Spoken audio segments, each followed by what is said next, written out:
तो इस वाली पार्ट के अंदर अब ये 3 मेजर पार्ट रहेंगे, हाइड्रोजन बॉन्डिंग, बैक बॉन्डिंग और मेटेलिक बॉन्डिंग। इसके साथ हमने क्या करना है, इसके साथ हमें इसे पी ब्लॉक और एस ब्लॉक के साथ, डी एंड एफ ब्लॉक के साथ कोरिलेट करना है। क्यों करना है? अगर कोरिलेट नहीं करा तो क्या प्रॉब्लम है? प्रॉब्लम ये है कि ये सबके सब थियरी पार्ट है, ये सबके सब थियरी पार्ट है और इनके एप्लीकेशन वहाँ दे रखे हैं, इनके एप्लीकेशन वहाँ दे रखे हैं। तुमने थियरी अभी पढ़ी, एप्लीकेशन 3 महीने बाद पढ़ा, तो तुम्हें यही याद नहीं होगा थियरी का कौन सा पार्ट अप्लाई कर रहे हैं। तो इसलिए ज़रूरी है कि एक साथ इनऑर्गेनिक पूरी तरीके से ख़त्म करे। जब केमिकल बॉन्डिंग खत्म करा उसके साथ ही ख़त्म करना ज़रूरी है। सबसे पहला सबसे इंपॉर्टेंट पार्ट है हाइड्रोजन बॉन्डिंग।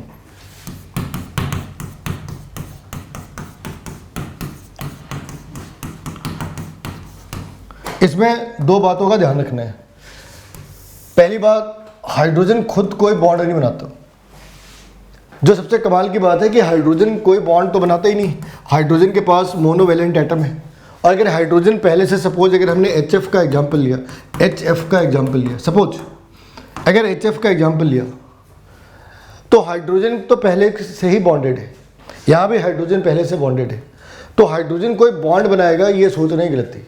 उसके वो मोनोवेलेंट एलिमेंट है, उसने एक बॉन्ड पहले बना रखे है, अब वो दूसरा बॉन्ड बनाएगा नहीं। इंसान तो है नहीं कि लालची। तो ये सोचना कि इसके बीच में कोई बॉन्ड बन रहा है, ये खुद ही गलती है। अगर बॉन्ड बना तो इसकी जो वैलेंसी रूल है वो वैलिड हो जाएगी। तो बॉन्ड नहीं बन रहा। तो हाइड्रोजन बॉन्डिंग है क्या?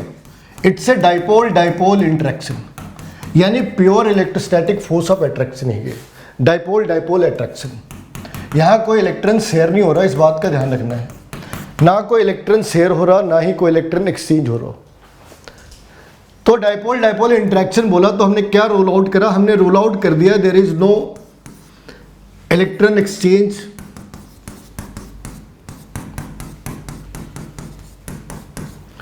और फिर क्या रूल आउट करा? No sharing of electron. ये 2 चीजें हमने करी नहीं, ये 2 चीजें हमने करी नहीं, तो फिर बचा क्या भाई? बॉन्डिंग तो यही है, या तो इलेक्ट्रॉन दे दिया या इलेक्ट्रॉन शेयर कर लिया। अब ये दोनों ही नहीं कर रहा, तो फिर कर क्या रहा? तो जो कर रहा इसके लिए इसे अलग तरीके से क्लासीफाई करा, नहीं तो जरूरत क्या थी? अगर ये इन दोनों में से कुछ कर रहा होता तो एक थर्ड कैटेगरी बनाने की जरूरत ही नहीं थी। तो सबसे पहले यहाँ पे ये एक डाइपोल डाइपोल इंटरेक्शन है। डाइपोल बोले तो क्या हुआ? इसके ऊपर डेल्टा नेगेटिव, इसके ऊपर डेल्टा पॉजिटिव, डेल्टा नेगेटिव। तो ये हाइड्रोजन डेल्टा पॉजिटिव और डेल्टा नेगेटिव के बीच ट्रैप हो रखा है। ये भी डेल्टा नेगेटिव, ये भी डेल्टा नेगेटिव, ये पॉजिटिव है। तो एक वीकर फोर्स ऑफ अट्रैक्शन यहाँ पे डेवलप हो जाना है। टेक्निकली इसे 3 डॉटेड लाइन से लिखते हैं। 3 डॉटेड लाइन, ये नोटेशन है। 3 डॉटेड लाइन का मतलब है ये हाइड्रोजन बॉन्ड है। ब्रोकन लाइन है और 3 ब्रोकन लाइन है। 4 हो जाए तो हाइड्रोजन बॉन्ड नहीं है। तुम्हें CBSE लिखना नहीं, लेकिन CBSE में लिखते हुए इसका ध्यान रखना है कि ये डॉटेड लाइन 3 होनी चाहिए, ना कम ना ज़्यादा। तो ये 3 ब्रोकन लाइन हाइड्रोजन बॉन्ड है। अब यहाँ पे बड़े ध्यान से देखो, यहाँ ना तो हाइड्रोजन को इलेक्ट्रॉन एक्सचेंज कर रहा, ना ही अपना इलेक्ट्रॉन किसी के साथ शेयर कर रहा है। इसके ऑक्टेट में पहले भी 2 इलेक्ट्रॉन थे और वो 2 इलेक्ट्रॉन प्रिसाइजली यहाँ पे है, ये प्रिसाइजली अपनी जगह पे है, ठीक है। इनके बीच एक कोलम्बियन फोर्स ऑफ अट्रैक्शन है। ऑब्वियस सी बात है, जो इलेक्ट्रोस्टैटिक फोर्स ऑफ अट्रैक्शन है वो स्ट्रॉन्गर है, ठीक है। इतनी बात समझ आ गई?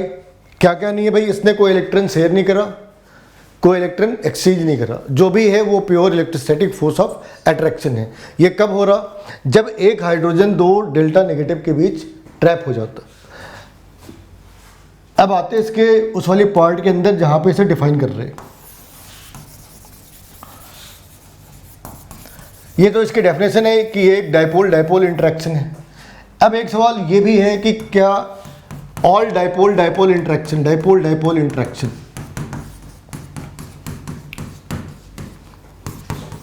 और हाइड्रोजन बॉन्डिंग? आंसर है नो। आंसर है नो।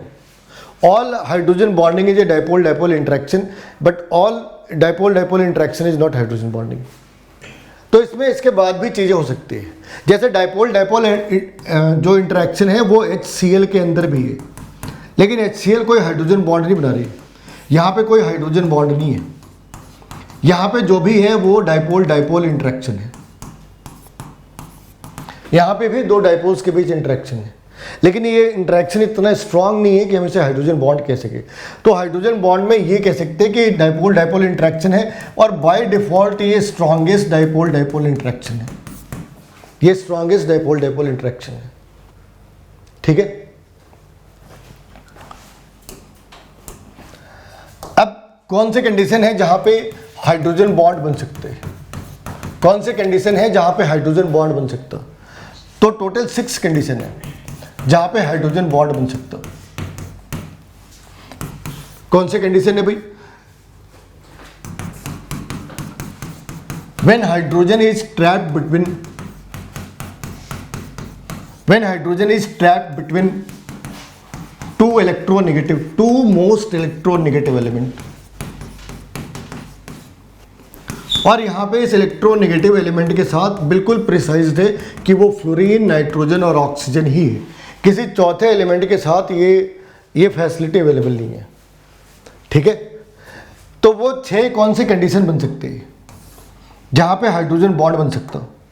तो वो कंडीशन है कि मान लो नाइट्रोजन है, हाइड्रोजन है, फिर नाइट्रोजन है, फ्लोरीन है, हाइड्रोजन है और फिर फ्लोरीन है, ऑक्सीजन है, हाइड्रोजन है और फिर ऑक्सीजन है। अब इनमें क्या है, ये बॉन्ड कोवेलेंट बॉन्ड है, ये सारे के सारे नॉर्मल कोवेलेंट बॉन्ड है, ये नॉर्मल कोवेलेंट बॉन्ड है, और यहां पे जो बॉन्ड डेवलप हो रहा, यहां पे जो बॉन्ड डेवलप हो रहा, ये हाइड्रोजन बॉन्ड है, ये हाइड्रोजन बॉन्ड है। तो ये तो 3 ही कंडीशन हुए, फिर 6 क्यों लिखा है?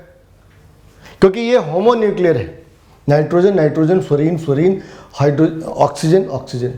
अब हेट्रो भी कर सकते हैं, ये होमो कंडीशन है, इनका एक हेट्रो कंडीशन भी एग्जिस्ट कर सकते हैं, इनका एक हेट्रो कंडीशन भी एग्जिस्ट कर सकते हैं, और उस हेट्रो कंडीशन में एक साइड नाइट्रोजन, एक साइड हाइड्रोजन, एक साइड फ्लोरीन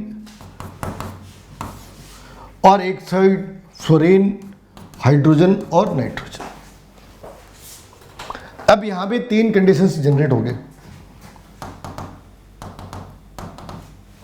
तो ये टोटल 6 कंडीशन है जहां पे हाइड्रोजन बॉन्ड बन सकते हैं। ठीक है, इसके बाद ऐसी कोई कंडीशन नहीं जहां पे हाइड्रोजन बॉन्ड बने। अब इन 6 कंडीशंस के फायदे क्या है? मान लो हाइड्रोजन बॉन्ड बना लिया, कोई फायदा तो होगा ना, इंसान तो है नहीं कि बेवकूफ़ों की तरह काम कर रहा। तो फायदा क्या है? तो फायदे के पहले हमें देखना है टाइप कितने हैं इसके। टाइप है 2, इंटरमॉलिक्यूलर और इंट्रामॉलिक्यूलर।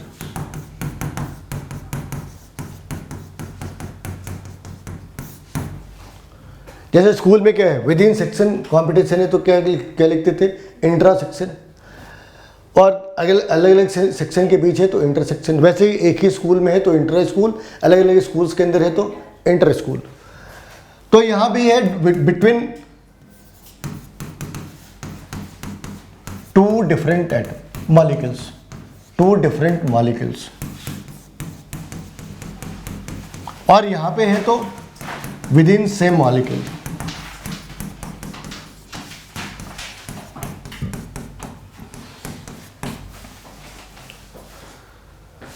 बड़े सारे एग्जाम्पल हो सकते। अगर ऐसा लिखा तो इसके एग्जाम्पल क्या है भाई? जो इंटरमॉलिक्यूलर है, सपोज एक हाइड्रोजन बनाई हमने, वाटर मॉलिक्यूल, अब इसके ऊपर डेल्टा नेगेटिव और इसके ऊपर डेल्टा पॉजिटिव, इसके ऊपर डेल्टा पॉजिटिव। अब कितने हाइड्रोजन बॉन्ड बन सकते हैं? तो अगर हमने एक ऐसे डाल दी,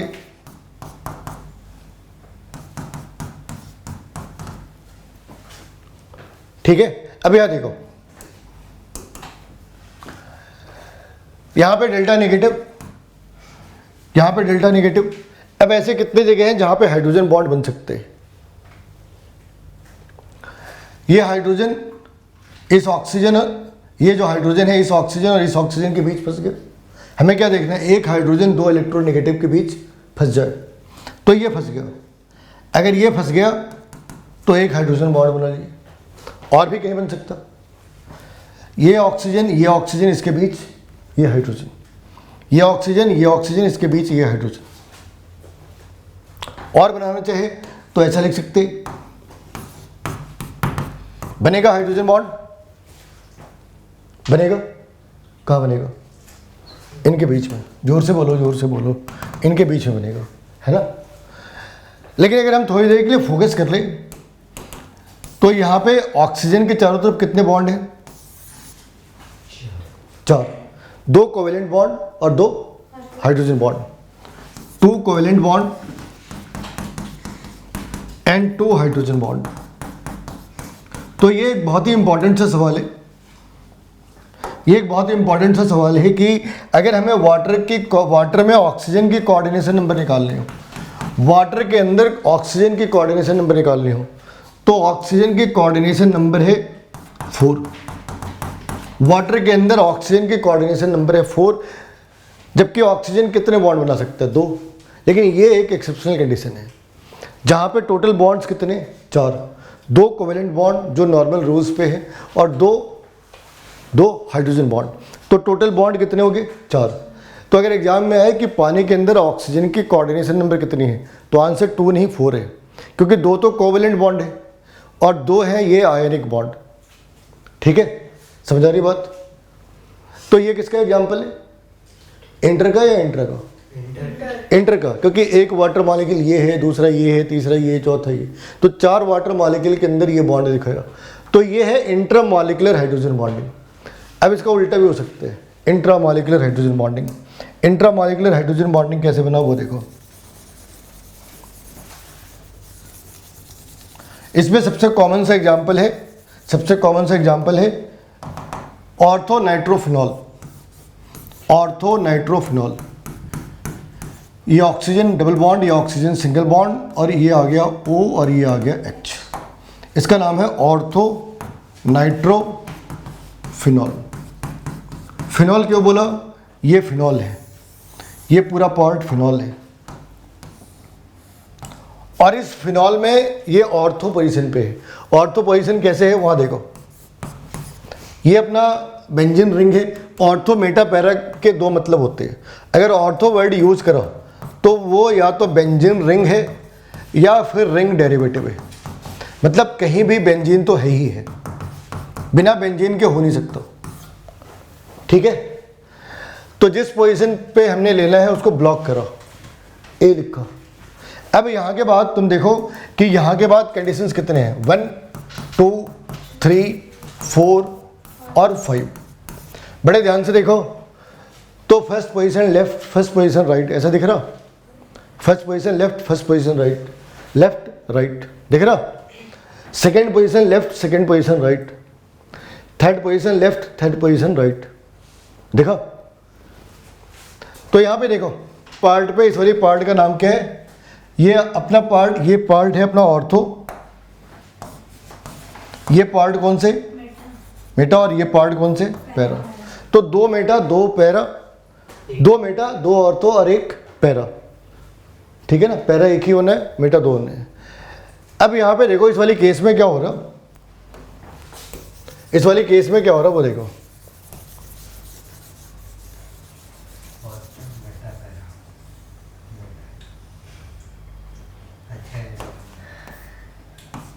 देखो यहाँ पे, अब यहाँ पे ये हाइड्रोजन है और इसके पास 2 ऑक्सीजन है, ये बॉन्ड बना। इसका तुम्हें ध्यान रखना है कि तुम्हें डबल बॉन्ड वाले से बॉन्ड नहीं बनाना, क्योंकि जो डबल बॉन्ड ऑक्सीजन है वो हाइड्रोजन बॉन्ड नहीं बना सकता। जो सिंगल बॉन्ड ऑक्सीजन है वो बना सकते हैं। लॉजिक बहुत सिंपल है, जो सिंगल बॉन्ड है उसके पास इलेक्ट्रॉन है, ठीक है ना। तो इस इलेक्ट्रॉन ने इस पॉजिटिव चार्ज को अट्रैक्ट करा, ये बात समझ आती है। अगर हमें इलेक्ट्रॉन और पॉजिटिव चार्ज में बॉन्ड दिखाना हो, डबल बॉन्ड और पॉजिटिव चार्ज में दिखाना हो, तो डबल बॉन्ड और पॉजिटिव चार्ज में ये फोर्स वीकर है और इसमें ये फोर्स रिलेटिवली स्ट्रॉन्गर है। तो जब भी बॉन्ड बना तो लोन पेयर वो बॉन्ड ज़्यादा बेहतर तरीके से बना सकते हैं। तो लोअर क्लासेस में ये मैटर नहीं करता कि तुमने कहाँ से बॉन्ड बनाया, लेकिन अगर तुम एडवांस की बात करो तो उसमें वो तुम्हें फंसाने लगते कि डबल बॉन्ड वाले ने हाइड्रोजन बॉन्ड बनाया और फिर नीचे एक रीजन लिखा होगा, डबल बॉन्ड वाले ने हाइड्रोजन बॉन्ड नहीं बनाया फिर नीचे एक रीजन लिखा होगा। ठीक है, तो आंसर ये है कि डबल बॉन्ड वाले ने हाइड्रोजन बॉन्ड नहीं बनाया। क्यों नहीं बनाया? क्योंकि इसके पास लोन पेयर है ही नहीं, ठीक है ना। तो ओवर क्राउडिंग का शिकार है ये अब और अपनी वैलेंसी को एक्सटेंड नहीं कर सकता। ये सिंगल बॉन्ड के साथ तो 4 बॉन्ड बना सकता है, लेकिन डबल बॉन्ड के साथ 4 बॉन्ड नहीं बना सकता, ठीक है ना। अभी हम लोगों ने जब पानी का एग्जाम्पल देखा था, कोई भी डबल बॉन्ड नहीं था। ऑक्सीजन अगर एक बार डबल बॉन्ड में आ जाए तो उसकी लिमिटेशंस आगे खत्म हो जाती है, क्योंकि उसके पास वैकेंट डी सबसेल नहीं है, इसलिए वो ऐसी चीज़ें नहीं कर सकता। सल्फर कर सकता है, लेकिन सल्फर हाइड्रोजन बॉन्ड नहीं बनाएगा। क्यों? क्योंकि 3 के साथ बॉन्ड बन रहे, ऑक्सीजन, नाइट्रोजन और फ्लोरीन। सल्फर के साथ डाइपोल क्रिएट हो सकते हैं, लेकिन हाइड्रोजन बॉन्ड नहीं बन सकता। अब यहाँ देखो, सुनो, तो यहाँ पे ये बॉन्ड बनाया, अब ये बॉन्ड इनमें बना के दिखाओ। Hydrogen bond is possible only in ortho,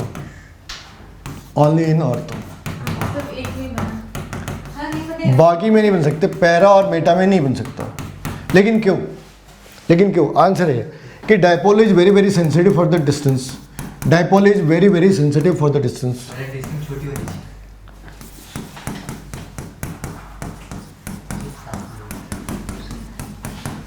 for the distance, यानी कि अगर थोड़ी बहुत भी चेंज आ गई डिस्टेंस के अंदर तो वो बॉन्ड ब्रेक हो जाना है, हाइड्रोजन बॉन्ड नहीं बनना। यहाँ तो 1 एंगस्ट्रॉम के अंदर खेला हो जा रहा, सारा खेल हो जा रहा है 1 एंगस्ट्रॉम के अंदर में। ऑर्थो से पैरा करा तो डिस्टेंस ज़्यादा बढ़ जा रही। तो यहाँ पे कभी भी तो अब क्या देखा, पिछली बार में क्या देखा कि जो ऑर्थो नाइट्रोफिनॉल था, ऑर्थो नाइट्रोफिनॉल,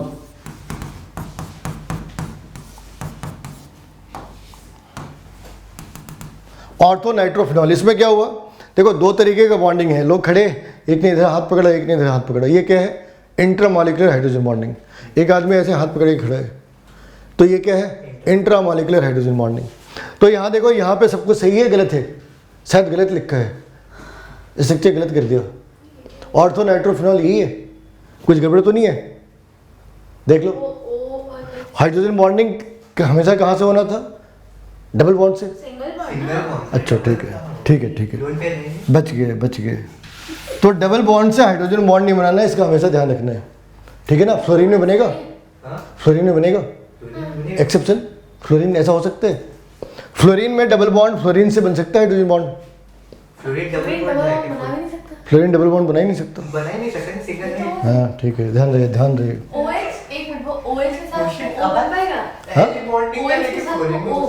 हाँ ये देखो, ये हाइड्रोजन दो नेगेटिव के बीच में ट्रैप में आ गया ना। हाइड्रोजन कितना हाइड्रोजन बॉन्ड है? एक नहीं, हाइड्रोजन कोई बॉन्ड नहीं बना रहा, हाइड्रोजन के से एक बॉन्ड बन रहा है। बॉन्ड कितना हो सर? हाइड्रोजन बॉन्ड मतलब हाइड्रोजन बॉन्ड क्या दूसरा आइटम बनाता है हाइड्रोजन, उसको बोलेंगे हाइड्रोजन बॉन्ड। हाइड्रोजन इन्वॉल्व हो रहे हैं। अच्छा, हाइड्रोजन इन्वॉल्व हो रहा, उस वो क्या है, उसके ऊपर डेल पॉजिटिव चार्ज है, डेल नेगेटिव चार्ज। इसको तुम ऐसे समझ लो, हाइड्रोजन क्या है, हाइड्रोजन पॉजिटिव अगर लिखा, पॉजिटिव होता नहीं, अगर हाइड्रोजन पॉजिटिव लिखा तो इसके अंदर कितना है इलेक्ट्रॉन, एक भी नहीं। और इसके अंदर मास है, लेकिन मास कितना है, कम, 1 प्रोटॉन है। इसके अंदर प्रोटॉन कितना है, 1 प्रोटॉन। तो अगर कंप्लीट चार्ज भी हो तो 1 प्रोटॉन है, पार्शियल चार्ज हो तब भी 1 ही प्रोटॉन है। तुम इसे ऐसे इमेजिन करो कि एक मैग्नेट है, एक मैग्नेट पे पिन तो आगे चिपक जाएगा, लेकिन वही मैग्नेट लेके कोई रोड पे खड़ा रहे कि बाइक आगे चिपक जाए, इसमें हो सकते क्या, क्योंकि भाई मैग्नेट की अपनी लिमिटेशन है। तो यहाँ भी डाइपोल की लिमिटेशन है। ये जो हम एटम ले रहे हैं इसकी मास कम होनी चाहिए। हाइड्रोजन पहला एलिमेंट है, इससे कम मास तो हो नहीं सकता। तो हाइड्रोजन कोइंसिडेंस था कि हाइड्रोजन उस पैरामीटर को फुलफिल कर रहा था और एक बॉन्ड बन रहा था और उसका एविडेंस भी था। ऐसे तो कोई भी कहते बॉन्ड बना लिया, तो एविडेंस भी तो होना चाहिए कि बनाया है कि नहीं बनाया। तो इसने कहा कि हमने बॉन्ड बनाया और उसका एविडेंस भी था कि हाँ बॉन्ड बना। तो ये हाइड्रोजन है जिसका मास कम है, और ये lesser mass is the opportunity. आपदा में अवसर खोज लिया है ना, आपदा के अंदर अवसर, इसका मास कम था और इसने इस कम मास को एक हथियार बना लिया हाइड्रोजन बॉन्ड बनाने के लिए।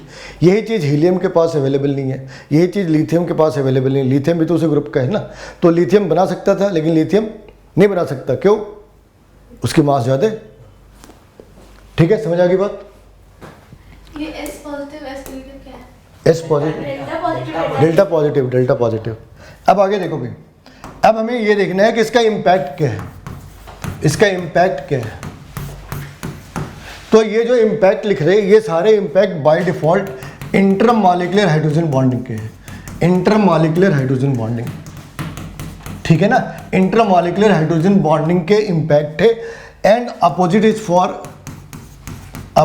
For intramolecular hydrogen bonding.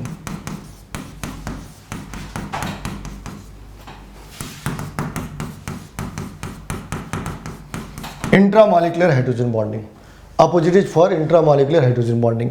तो अभी जो भी डिस्कस करेंगे बाय डिफॉल्ट किसके लिए है? इंट्रामॉलिक्यूलर हाइड्रोजन बॉन्डिंग के लिए। बाय डिफॉल्ट किसके लिए? इंट्रामॉलिक्यूलर हाइड्रोजन बॉन्डिंग के लिए। इंट्रामॉलिक्यूलर के लिए उसका उल्टा लिखना पड़ेगा, ठीक है। और इनऑर्गेनिक केमिस्ट्री में कुछ एक सवाल है, तुम्हें आता है तो भी ठीक है, नहीं आता तो भी ठीक है, ऐसे लिखा हो।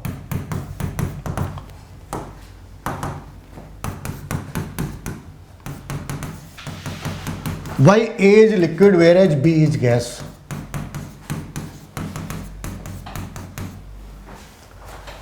सवाल number 2, why A is having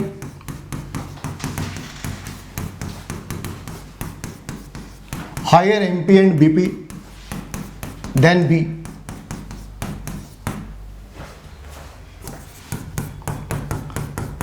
Why A is soluble in water? In the water, whereas B is insoluble. आवाज नहीं।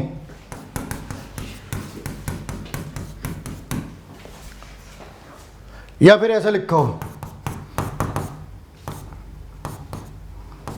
why A undergoes association